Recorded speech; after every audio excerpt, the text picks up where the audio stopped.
Tuesday, May 3rd, 2022, Monaco 64, home of alternative economics and contrarian views. Today, we're going to look at how the Fed is helpless, stopping the consequence of the inflation that it helped create along with the US government. And this applies, of course, for all other major central banks around the West. We're going to look at the bond market, how it's really shifting and pointing to a completely different credit environment going forward for the next few decades. And we're going to look at a big fallacy amongst the mainstream economists, amongst Wall Street bond market participants, people who still believe the Fed has everything under control. And that's the break-even inflation rate, which is a load of baloney. And they're saying now that the real yield has become positive. I'm going to prove to you that this is a fallacy. Before I start, though, I'd like to make an announcement. And this is about bots and spam that we've been getting in the comment section. And what they do is they take a screenshot of my thumbnail on YouTube. They copy that, of course, and they create another channel, another Monaco 64 channel. It looks very similar to my thumbnail. And then they reply to a lot of comments from you saying, contact me on WhatsApp, and they write down a number. Just wanted to say, ignore that and try to report that. The last few days I've been reporting it, deleting it. It's a real harassment. You know, it's really annoying. So be aware that I don't offer anything on the comment section, let alone WhatsApp numbers. And if you see that, it's not me. So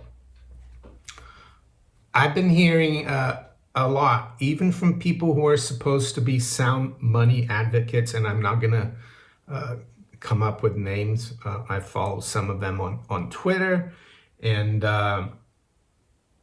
they're talking about how the Fed is really tough now because the bond market, we've got positive real rates. But how can we have positive real rates when the CPI, the official CPI, that's totally doctored, of course, which should be more like 16%, according to John Williams of Shadow Stats, is 8.2%. And the 10-year yield, of course, as we speak, is making, I think, a 4-year high at 3%, which is a psychological level. So if you take a return of 3% and you subtract 8.2, you're still losing 5.2. The real yield is still negative. And if you look at the real inflation or the real price rises of, let's say, 16%, it's even worse. You're losing more than 10% of your capital, at least for 10 years. But what Wall Street and the Fed and the Keynesian economists have devised, it is an imaginary inflation rate.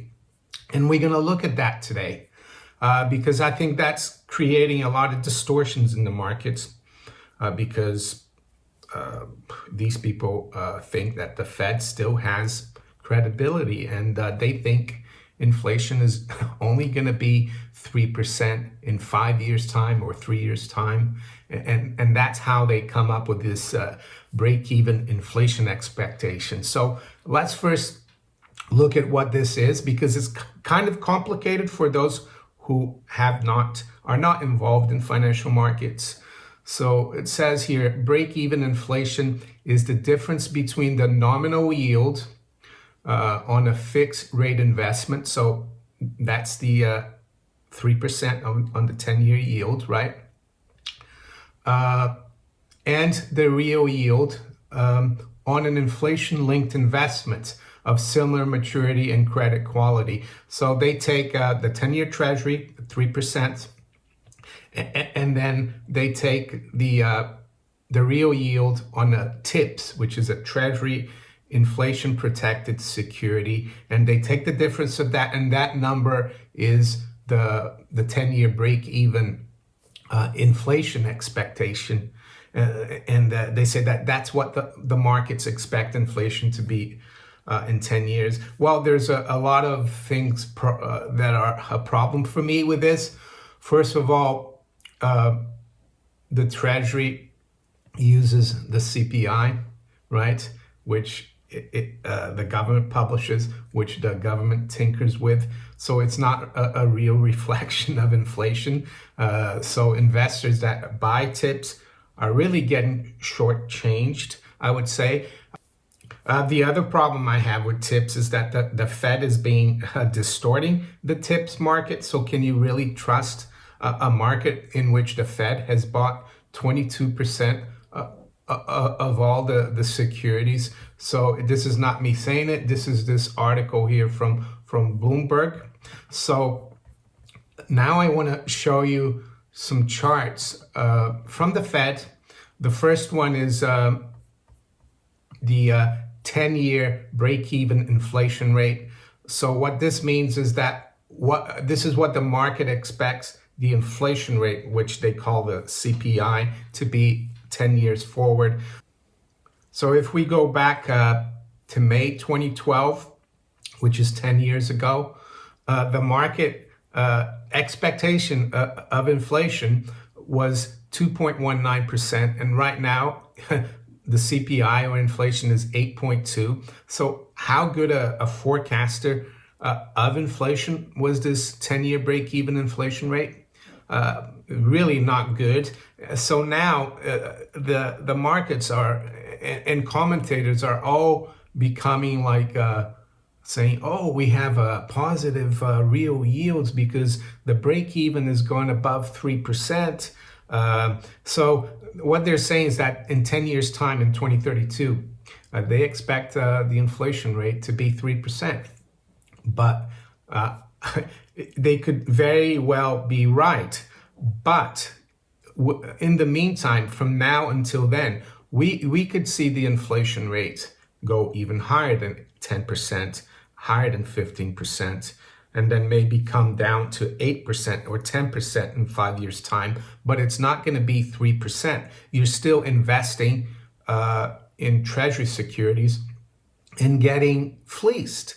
So to say that the break-even rate of inflation is pointing to positive real yields, it's just like it doesn't make sense. And we'll look at as well at the 5-year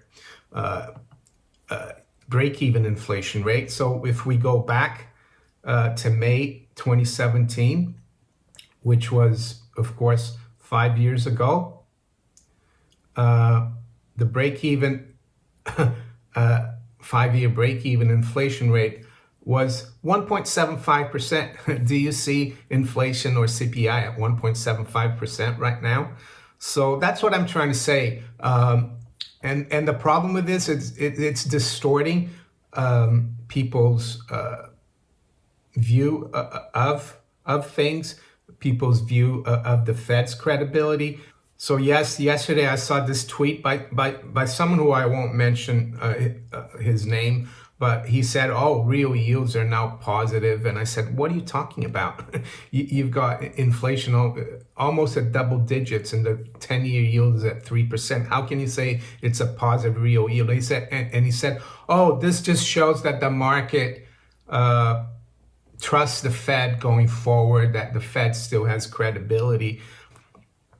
And this, of course, is derived from a calculation where you're looking at securities that the Fed is heavily involved in buying and selling, right? It doesn't make any sense at all. So before we look at the markets, just wanted to show you as well why I think the tide is turning. You know, the credit tide is going to recede, and it's going to be completely different from the last 40 years. And this is the chart that's pointing to this. I think this is the 10-year yield chart going back, well, all the way back to the early 60s. But the important thing here is to look at after we reached almost 16% in 1981, we've had lower lows in yields and lower highs. And every time the Fed has tightened in these last 40 years, yields have gone up and eventually turned down, and they don't go up as much as the previous cycle, and they go down further than the previous cycle in terms of low. And you've had this massive credit boom that has allowed financialization to flourish, and it's allowed the tail to wag the dog, because the credit market should be the tail of the economy. The real economy should really be in charge. And what this will mean is everything that we've seen in the last 30, 40 years is going to be the opposite. It's going to be harder to get credit, not just government. They're going to have to pay more. There's going to be less spending and consumption. Paper assets are not going to do as well as they did. They're going to be going down in value or going sideways. Real estate as well is kind of mixed, of course. But what this will mean as well is that the value of the currency is going to go down, because the fiat currency is backed by bonds. And why do I think that? Well, because we're breaking this trend. In my opinion, it was starting to break in 2018, but the Fed reversed everything. They tried one last time to keep it going, and now I think they've lost control. And yes, it's going to be decades of stagnation. I would say economic stagnation. Yes, the economy will grow, but I would actually say that it's probably not a bad thing, because we've had too much easy credit, malinvestments. And so that's what it will mean. And what about hard assets? Well, it's going to be like the 70s, because we're going to have stagflation. The currency is going to continue to be debased. And there will come a point, of course, where they might or may have to do a Paul Volcker. But I think we're far away from that. Right now, people still think that we're going to have another leg down in yields. That some people are even saying that we could go back to go even into negative yields. But I think they're going to be proven wrong. They're the same people who believe in this break-even inflation story, I would say. So, yeah, complete shift in things, and it's going to affect the whole economy, not just in the US, but worldwide. And I think the countries that have economies that are more balanced and based in real things, but also have good finances, are not really up to here, and that are going to do well. So with that, let's look at where the markets are this morning. It's 8:24 a.m. London time. We got spot gold at 1857. It's down $5. Range has been 1867 to 1853. Silver is unchanged, 2264. What do I think of the precious metals market, especially in the last week or 10 days? Yes, it has been hit quite hard with other commodities. I think it's just a counter trend move, just like we've seen maybe a counter trend rally in stocks this year sometimes. And we're going to continue to see that. But from what I believe that's happening to the credit market, I think a lot of money is going to flow into hard assets, mainly because fund managers are going to have to protect themselves, because the traditional investments of stocks and bonds are not going to do as well. So they need diversification. And there's so much funny money out there that even if they shift a small percentage, it's going to make a big difference for real things. So the shift is going to continue, in my opinion, and you just need to be patient and know what's going on, I think. The Dow future is up 40 points. S&P future is up 5, NASDAQ up 13. So stock markets are pretty steady. The FTSE is up 84 points or 1%. Euro Stoxx 50 is up 0.75%.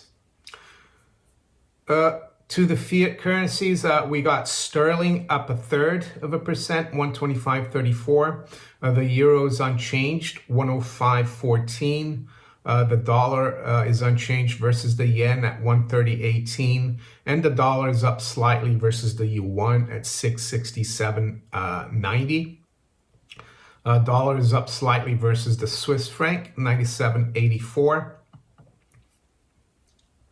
Aussie dollar is up almost 1% at 71.12. The dollar is down 0.1% versus the Canadian dollar, 128.60. And the Kiwi dollar is unchanged at 64.34. To the general commodities, WTI crude is down slightly at 104.20. Brent crude is down 0.25%, 107.08. And high-grade copper is up 2% at 435.34.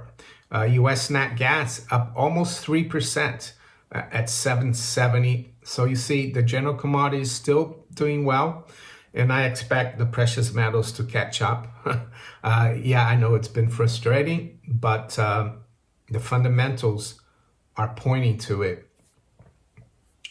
And to finish off, a quick look at the bond market. So yeah, the 10-year yield has traded above 3% overnight. The high's been 3.01. Right now, we're right at 3%. The high in 2018, when the Fed was trying to do the same thing, reverse all its loose policy from 08 onwards, we reached about 3.15. I think even 3.25 intraday. So I think that's going to be the next target there. Of course, we got the Fed FOMC meeting starting today and ending tomorrow, and Jay Powell could say anything. I know they're probably most likely to raise rates by 50 basis points, but it will be important to dissect the comments and the answers to questions at the press conference as well. The other bond market I wanted to touch upon is the UK government bond market, and here we're reaching 2%, which has been a level that has been kind of capped probably by the Bank of England. They manipulate the bond markets too, and we've traded above 2% this morning to 202. Right now it's at 201. So if you enjoyed this video, make sure you hit the like button. Please share it far and wide. Think about subscribing to my channel if you haven't yet. And you can also follow me on Rumble, Twitter, and all these other platforms below here. I wish you all a great day. Take care. Bye.